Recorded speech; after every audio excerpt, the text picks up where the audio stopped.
সর্বোচ্চ ভূমিকা রেখেছিল। রাজপথে আন্দোলন করতে গিয়ে আমাকেও আর্মিরা ধরে নিয়ে গেছিল এরকম সময়, এই ডিসেম্বর নভেম্বরের দিকেই। তো 34 ভূমিকা ছিল।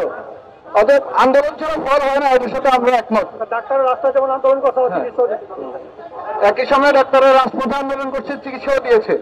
তার মানে হচ্ছে কি, ডাক্তার তার অধিকার আদায়ে সক্ষম, আন্দোলন করতেও সক্ষম, আবার জনভোগান্তি দূর করতেও সক্ষম। একই সাথে মানুষ যেমন কষ্ট পড়ে, ডাক্তার সবার আগে সেটাকে উপলব্ধি করে।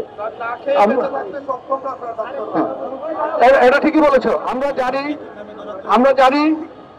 আমরা এ কথা পর্যন্ত বলেছি, পৃথিবীর একটা দেশ নাই যেখানে রেসিডেন্টসদেরকে একটা লামসাম ভাতা দেওয়া হয়, যেটা অনেক অফিসারের ড্রাইভারের পেতরের চাইতেও কম। পৃথিবীর একটা দেশ নাই। আমি এরকম শত শত উদাহরণ দিয়েছি। এমনকি আমাদের দেশে দেখেন, বেসরকারি এমপিওভুক্ত স্কুলের শিক্ষকদেরকেও, বেসরকারি প্রতিষ্ঠান, বেসরকারি শিক্ষক, তাদেরও ভাতা দেওয়া হয়।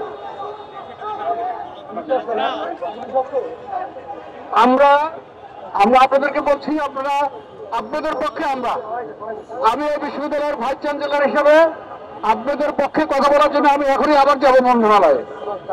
আমরা আশা করি যে আপনাদের দাবি পূরণ হবে। আমরা আশা করছি যে আপনাদের দাবি পূরণ হবে। এদের জন্য আজকে সকালেও আপনারা বুঝেছেন, আমরা আজকে আবার যাব আপনাদের পক্ষে কথা বলার জন্য। আমরা আশাবাদী, আপনারা একটু সময় দেন আমাদেরকে, একটু ধৈর্য ধরেন। আমি জানি আমার কথা পছন্দ হবে না।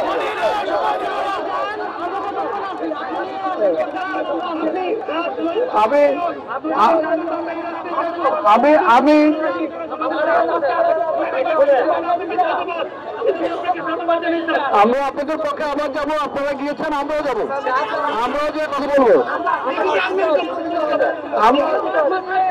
এটা তো এই দাবি আদায় তো লিখিত ভাবেই হবে। এই লিখিত দাবি আদায় করার জন্য, সেটার জন্যই তো যাচ্ছি আমরা। একটু সময় দেন আপনারা, যেটা অফিসিয়াল প্রসিডিউর, সেটার জন্য একটু সময় দেন। আমরা কথা বলছি, একটু আবার কথা বলছি, আবার যাব। আমরা আশাবাদী যে আপনাদের দাবি আদায় হবে। সবাইকে ধন্যবাদ।